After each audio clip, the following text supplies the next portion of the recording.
Hi friends, welcome to plus బంగారం.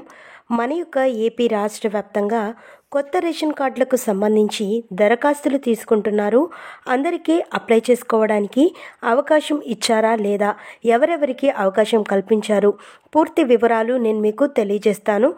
మన ఛానల్ని మొదటిసారి చూస్తున్నట్లయితే ప్లీజ్ సబ్స్క్రైబ్ అవర్ ఛానల్. పక్కనే ఉన్న బెల్ ఐకాన్ని ట్యాప్ చేయండి. ఆల్ అన్ ఆప్షన్ని యాక్టివేట్ చేసుకోండి. ప్లీజ్ ఫ్రెండ్స్, లైక్ చేయండి. గవర్నమెంట్ నుంచి వచ్చే ప్రతి చిన్న అప్డేట్ ఎప్పటికప్పుడు నేను మీకు తెలియజేస్తూ ఉంటాను. కొత్త రేషన్ కార్డులకు సంబంధించి 2 కేటగిరీలకు సంబంధించిన వారికి మాత్రమే గవర్నమెంట్ ఆర్డర్స్ అయితే ఇచ్చారు. సో వారు మాత్రమే అప్లై చేసుకున్నట్లయితే మీకు 1 వీక్లో శాంక్షన్ అయితే అవుతుంది. సో ఏపీ రాష్ట్ర వ్యాప్తంగా ఎవరైతే రేషన్ కార్డ్స్ కోసం ఎదురు చూస్తున్నారో వారికి ఏపీ గవర్నమెంట్ నుంచి ఒక అఫీషియల్ అప్డేట్ అయితే విడుదలయ్యింది. సో అది ఏంటి అంటే, ముఖ్యంగా రేషన్ కార్డ్స్ కోసం ఎదురు చూస్తున్న వారిలో 2 కేటగిరీలకు మాత్రమే ఆప్షన్ విడుదల చేయడం జరిగింది. ఒకటి చూసుకున్నట్లయితే మైగ్రెంట్ వర్కర్స్, అలాగే సీఎం అజ్యూర్స్ వర్కర్స్కి అయితే మన యొక్క ప్రభుత్వం వారు ఎనేబుల్ చేశారు. అలాగే మైగ్రెంట్ వర్కర్స్ అంటే గనక వలస కార్మికులండి. సో ఎవరైతే ప్రజలు వారి యొక్క ఉపాధి కొరకు బయట రాష్ట్రాలకు వెళ్ళేవాళ్ళు, అలాగే బయట రాష్ట్రాల నుంచి మన రాష్ట్రానికి వచ్చినటువంటి వాళ్ళు, మన యొక్క ప్రభుత్వం వారు ఈ వలస కార్మికుల కింద రేషన్ కార్డులు ఇవ్వాలని ఆదేశాలు జారీ చేశారు. ఎప్పటి నుంచో ఈ యొక్క ఆప్షన్ ఉన్నప్పటికీ రీసెంట్ టైంలో దీనికి సంబంధించి అప్లికేషన్స్ అయితే ఓపెన్ అయ్యాయి. సో మీరు రేషన్ కార్డ్కి అప్లై చేసుకోవాలి అనుకుంటే తప్పనిసరిగా మీ పాత రేషన్ కార్డులను మీరు ప్రస్తుతం నివసిస్తున్న సచివాలయం పరిధిలో ఇచ్చినట్లయితే మీకు రేషన్ కార్డ్స్ ఇక్కడే మార్చేస్తారు.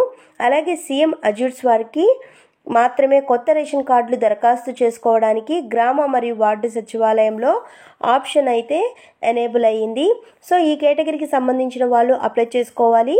అలాగే కొత్త రేషన్ కార్డులకు, అలాగే పుట్టిన పిల్లలు మరియు ఇతర కుటుంబ సభ్యుల జోడింపు, విభజన వంటి వాటికి హౌస్ మ్యాపింగ్ తప్పనిసరి అని ప్రభుత్వం కూడా అధికారికంగా విడుదల చేయలేదు. కానీ చాలామంది కూడా హౌస్ హోల్డ్ మ్యాపింగ్ ఉంటేనే రేషన్ కార్డులు ఉంటుందని చెబుతున్నారు. కాబట్టి ప్రస్తుతం జియో ట్యాగింగ్, అలాగే హౌస్ హోల్డ్ మ్యాపింగ్ అనేది జరుగుతుంది. ఈ సర్వే మీకు ఫ్యూచర్లో రాబోయే ప్రభుత్వ పథకాలకు సంబంధించి ఒక డేటా అయితే కలెక్ట్ చేయడం కోసం జరుగుతుంది. గతంలో వైసీపీ గవర్నమెంట్ ఉన్నప్పుడు క్లెషర్ మ్యాపింగ్ అనేది జరిగేది. సేమ్ అదే విధంగా ఇప్పుడు మనకు geo tagging, house holding mapping అనేది జరుగుతుంది. సో కొత్త రేషన్ కార్డ్స్కి ఎప్పటి నుంచి అప్లై చేసుకోవచ్చు అంటే కనుక ఫిబ్రవరిలో కొత్త రేషన్ కార్డులకు అవకాశం కల్పిస్తారు. పౌర సరఫరాల శాఖ అధికారులు సచివాలయం ద్వారా అప్లై చేసుకోవడానికి వీలు కల్పిస్తారు. కొత్తగా వివాహం జరిగిన వారికి, అలాగే గతంలో కొత్త రేషన్ కార్డులకు దరఖాస్తు చేసుకున్న వారికి కూడా ఈ యొక్క అవకాశం అయితే ఇస్తారు.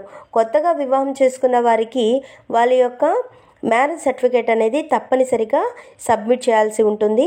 అది ఇస్తేనే కొత్త రేషన్ కార్డు అనేది అప్లై చేసుకోవడానికి వీలవుతుంది. అలాగే గతంలో మనకు దాదాపుగా 2 లక్షల మందికి పైగా రేషన్ కార్డులకు అప్లై చేసుకుని ఉన్నారు. వారికి, అలాగే ఇప్పుడు ప్రజెంట్ అప్లై చేస్తున్న వాళ్ళకి మొత్తంగా ఫిబ్రవరి నెలలో అవకాశం కల్పించే విధంగా మన యొక్క ప్రభుత్వం వారు చర్యలు తీసుకుంటున్నారు. సో మనకు రీసెంట్గా ఒక అప్డేట్ కూడా వచ్చిందండి. క్యూఆర్ కోడ్తో స్కానింగ్ చేస్తే కొత్త రేషన్ కార్డు యొక్క డీటెయిల్స్ అన్నీ కూడా ఓపెన్ అయ్యే విధంగా పీవీసీ కార్డ్స్ రూపంలో, అంటే డెబిట్ కార్డు రూపంలో రేషన్ కార్డులను తీసుకురావాలని మన యొక్క ఏపీ ప్రభుత్వం వారు సిద్ధం చేస్తున్నారు.